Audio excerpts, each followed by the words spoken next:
Hi everybody, I'm the big kid, and these are my kids. Hi, I'm Thing too. I'm the Picafin. Okay, this channel is all about projects you can do with your kids. We've come through a year of COVID. Now it's April 2021, and I decided we'd do a YouTube channel on fun things we can do with our kids. This episode is going to be about how to make maple syrup from an Instapot. So we got our sap collected already, and we got our Instapot out on the deck. We're going to go through all the steps it took to get maple syrup from an Instapot. Another thing we're going to try and do on this channel is we're going to do projects that you don't need a lot of special equipment for. So most people should be able to do it at their own home. But Dad, you also need an Instant Pot for this. Okay, so that would be the piece of equipment for this one. And as well, you're going to need some tree sap, preferably maple, but I hear you can do it with birch as well. Okay. Cool. One thing I want to mention about our sap, if you see the color of it and you think it's not quite what I like for maple syrup, the maple tree we're using is an ornamental maple. It's not hard maple. My daughter's going to look in and see what's the best kind of maple tree to get sap out of. So I want you to research what kind of trees are good for maple syrup. Maple. So we're collecting the sap for our maple syrup. So you notice the sun is hitting the tree on this side. You want to make sure you tap the tree on the sunny side. We've put 2 taps on this. This is our first time doing this, but we've gotten pretty good results. We've already gotten a couple gallons, and we're getting more today. You want nights that are below 0 Celsius. What is that, minus 17? No, 17 degrees Fahrenheit. And then, no, 32. I gotta get this right. Hang on. 30 degrees? Anyway, below freezing. You want it to go below the temperature water freezes, and above a nice sunny day like today during the day, and then the sap will be running.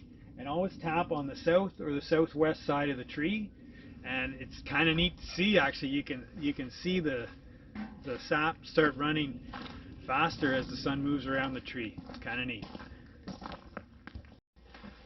Okay, so we've collected the sap off our tree. Now the next step is you got to filter out all the impurities. So when you get the bucket of sap, there's might be some little bugs or sticks or whatever that get into the bucket. So you want to filter all that out. So we've got our bucket, we got a pot we're going to filter it into, and we got our strainer. And we also need a coffee filter. Coffee. Oh, that's a good idea, Reese. We'll put a coffee filter in the filter, and that will get out even more. Do you want to give me a coffee filter? Okay, from here? Yep. And just pull. All right. So we'll pour our bucket through nice and slow. We don't want to slop it over the side of the filter.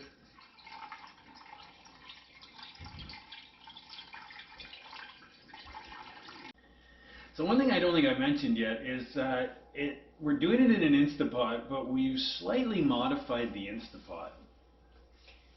And you have to take this off. So the cap, Yes. You see what we're talking about? You have to take this little thing off that's on here. And the next thing you do Is you take this off. pull it out, Reese. It's really easy. Just pull. There you go. And it pops in just as easily. Okay? So the reason you're doing that is you want to boil the sap, but you want the steam to go away. So we're not using it as a pressure cooker. We're just using it to boil and let the steam get away. But you want the lid on, because the lid on keeps the heat in, but you don't want it sealed on. You want that kind of roof, but not an actual full lid. Okay, so we got our sap in our Instant Pot, and now we got to set the settings on the Instant Pot to make sure it works properly. So you press the meat stew option, and then you go up to 180 or 3 hours. We already did that, so it's already at that setting. And then you press pressure, until it says low pressure, and then you just leave it until it says on.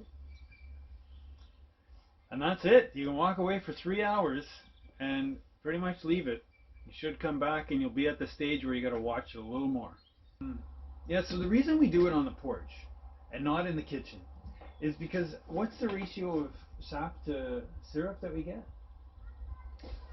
40 to 1. 40 to 1. So, and actually, I don't know if it's because we're using the Instapot or what, but we find we're getting like about 150 milliliters for 4 liters. So it's a little better than 40 to 1, like almost 36 or something to 1. But anyway, all that moisture is going into your house if you do it in the house. So if you've got a really good range hood that you know is going to suck that all out, maybe, but we figured we're just going to bring it out on the porch. All we need is a plug-in with our Instapot. Alright, I gotta tell you, we're pretty happy with how this went in the Instapot. When you get down though to about 10% of the capacity you put in, you gotta watch it. But we've left this basically unattended for about 2 hours now. 3 hours now. And we've been watching it for about the last 15-20. You gotta watch it towards the end. If you want to leave it on stew in the Instapot, 4 liters of sap, leave it for about 3 hours, I think you're good. And you're going to want to watch the liquid that comes out of the back.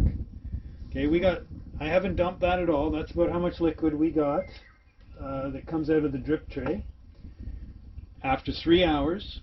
But then you're going to want to watch it because it turns, the last little bit can go quickly. The color's going to change. It turns a nicer amber. As I mentioned, ours is from an ornamental maple, so it's not going to get that nice deep color of syrup that you like. And then, as we've mentioned as well, that last drip off the wooden spoon. It's got to be a wooden spoon, folks. Can't be a stainless steel spoon. That last drip off the spoon, if it has like a spider web kind of thread hanging off it, that's when it's time. So we're at the point where it bubbles up a little bit like this. You want to watch it like a hawk right now, because that'll boil right up out of the pan. We're waiting for that final drip, and if it has the spider web hanging off it, we're ready. Yeah, I think it's good. Look at it, just usually foams over. Look at this now. So now we take it off the heat. We unplug our Instapot. See how that dripping's going?